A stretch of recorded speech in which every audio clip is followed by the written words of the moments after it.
ऐसी आपने कथा सुनी बाणासुर की कथा, और नंदी भगवान श्री व्यास जी महाराज को कथा सुना रहे थे। उसी क्षण क्या हुआ, व्यास जी महाराज को कथा सुनाते सुनाते नंदी को झपकी आ गई।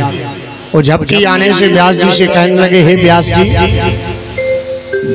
भगवान शिव की कथा गाते गाते हमारे अंदर राग द्वेष सा इतना जो था वह सब निकल गया। अब हमारी इच्छा है कि मैं खुद स्वयं जाकर के भगवान शिव जी की तपस्या में पूजन पाठ में लग सकूं, क्योंकि मैंने कई वर्षों तक आपकी तपस्या की। इसलिए हे व्यास जी, मैं अब आपको कथा श्रवण ज्यादा नहीं करा सकता। और जो इस श्री शिव महापुराण की कथा को सुनता है, अब कथा पर ध्यान दें, जो श्री शिव महापुराण की कथा को श्रवण करता है वह ये समझ लीजिए भगवान शिव के धाम को चला जाता है। जो एक शिव महापुराण कथा करवाता है या करता है या श्रवण यानी सुनता है, भगवान शिव जी अपने सायुज्य धाम को प्रदान कर देते हैं। दूसरी बात, जो एकादश आवृत्तियों में, जो शिव महापुराण की एकादशी आवृत्ति में यानी 11 बार जो शिव महापुराण करवाता या कराता है, जिन्हें सोचियो कि हम कह रहे कि करवा, सुनो केवल, जो 11 बार श्री शिव महापुराण का मूल पाठ कराता है वह व्यक्ति 33 कल्प तक भगवान शिव जी के चरणों में चला जाता है, रहता है, वहां वास करता है। भगवान गणेश जी से पार्वती मैया कहने लगी, हे गणेश, आप शिव महापुराण का वाचन करें। शिव महापुराण के वाचन से तुम्हारे सारे कष्ट दूर हो जाएंगे और तुम्हें सभी देवी देवताओं में अग्रगण्य होने का वरदान मिलेगा। तो वही गणेश भगवान ने 1000 आवृत्ति की। गणेश भगवान ने ही शिव महापुराण की 1000 आवृत्ति की, और 1000 आवृत्ति करने से गणाध्यक्ष सबसे बुद्धिमान व्यक्ति बने। यानी शिव महापुराण जिसके घर में 1000 बार हो जाए, पहले तो मुमकिन नहीं है, और अगर मुमकिन करना है तो सुन लो, आप गीता प्रेस की पुस्तक लाइए, उस ग्रंथ को लाएं, अपने घर में विराजमान करें, चौकी पर सफेद वस्त्र बिछा लें, उस पर शिव महापुराण को रख लें और प्रतिदिन एक अध्याय करें। प्रतिदिन एक अध्याय, 2 अध्याय, अगर प्रतिदिन 5 अध्याय करते हैं तो 3.5 महीने में पूरा शिव महापुराण एक बार हो जाएगा। अगर प्रतिदिन 5 अध्याय करते हैं तो 3.5 महीने में पूरा एक बार शिव महापुराण हो जाएगा। ऐसे ही 3.5 महीने 1000 बार हो गए तो समझ लीजिए वो इतना शक्तिशाली हो जाएगा, इतना बुद्धिमान हो जाएगा कि उसकी बुद्धि के आगे किसी की बुद्धि काम नहीं करेगी। इतना बुद्धिमान हो जाएगा। और जो श्री शिव महापुराण का वार्षिक उत्सव करता है, यानी साल भर तक पाठ करता है शिव महापुराण का, तो भगवान शिव और माता पार्वती, गणेश, रिद्धि, सिद्धि, शुभ और लाभ, ये सभी मिलकर के उसके घर में मंगल की कामना करते हुए हमेशा उसके घर में वास करते हैं। और तो और एक कहा कि कुबेर भगवान उसके घर में झाड़ू लगाते हैं। किसके घर में? जिसके घर में साल भर 1 वर्ष तक अगर शिव महापुराण का वाचन होता है तो साल भर कैसे होगा? हर दिन 2 अध्याय, साल भर अपना निकल जाएगा। 3.5 महीने में हो रहा आपका 5 अध्याय में, तो साल भर में आराम से 2 अध्यायों में पूरी साल निकल जाएगा।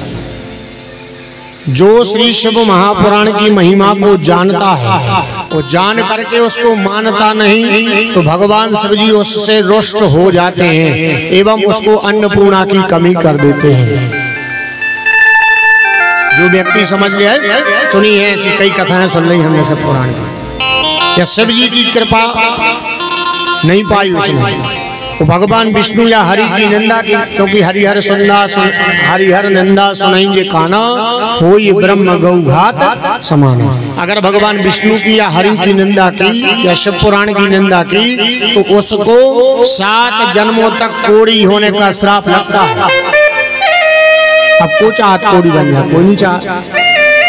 इसलिए बिल्कुल बुराई न करियो को महाराज ऐसी ऐसी कथा कहेगा बुंदेलखंडी में भी माता बाई हरों को और ना माए की सुनावे जब बिल्कुल लिखा नहीं तो जान लो जीता रहा। शिव महापुराण की कथा अगर जो व्यक्ति 6 महीने में ऋतुओं के अनुसार 2 बार करता है यानी वर्ष भर में 2 बार, अगर वह प्रत्येक 3 ऋतुओं में 1 पारायण फिर 3 ऋतुओं में 1 पारायण मतलब 12 महीने में 2 बार, सीधी सी बात है 2 बार जो पाठ करता है उसके अंदर उसके घर में उसके परिवार में जो भी रोगी व्यक्ति है, जिस प्रकार महामृत्युंजय जप करने से समस्त पाप नष्ट हो जाते हैं वैसे ही समस्त पाप उसके उसी समय नष्ट हो जाते हैं जब वह संकल्प करता है कि हमें साल में 2 बार पारायण करना।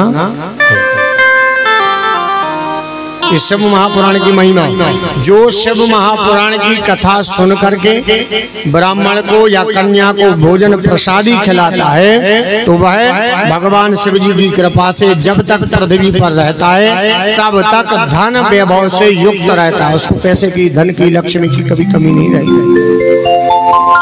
नंदी बोले हे व्यास जी, सबसे पहले बात बता दूं कि भगवान शिव जी के निमित्त में मात्र 3 व्रत है शिव जी के लिए प्रिय और शिव जी की प्रसन्नता के निमित्त में मात्र 3 व्रत है। सबसे पहले व्रत आता है भगवान ब्रह्मा विष्णु के युद्ध में जब अग्नि के रूप में स्तंभ हुए। कई व्यक्तियों के मुखारबिंद से सुना कि भगवान शिवलिंग अलग बने, नीचे की जलहरी पार्वती है, ये कुछ नहीं है, ये लिखा ही नहीं है सब महापुराण में, वो तो चला दिया ना जाने किसने, ये कहीं नहीं लिखा। शिव महापुराण ये कह रही है, दूसरे ग्रंथों में लिखा हो हमें तो अभी तक मिला नहीं। इस शिव महापुराण में लिखा है कि जब अग्नि के स्तंभ में शिव जी आए तो उस अग्नि स्तंभ के रूप में जब शिव जी सामने प्रकट हुए तो ऊपर से लेकर के नीचे तक कहीं भी उनका छोर नहीं पा सके, तो माता पार्वती उनको प्रणाम करने के लिए गई और जाकर के ऐसी लिपट गई हाथ से। अब आप हाथ ऐसे खुद स्वयं करके देखिए, अगर आप उनसे ऐसे लिपटोगे तो आपकी आकृति ऐसी हो जाएगी, होती कि नहीं होती? तो भगवान माता पार्वती के वो हाथ हैं, यानी माता पार्वती का वह स्वरूप है, नीचे का जो चिन्ह है वह पार्वती का स्वरूप है, और वही शिवलिंग अग्नि के रूप में जमीन पर आए, तो तभी से भगवान शिवलिंग का प्रादुर्भाव हुआ। शिव महापुराण में ऐसा लिखा बता। दूसरी, कोई कहता है कि शिव जी को श्राप दे दिया तो शिव जी का तेज नष्ट हो गया, उससे शिवलिंग बन गया। ऐसा मैंने तो अभी तक पुराण में पढ़ा नहीं है और ना मैं उस बात को कह सकता।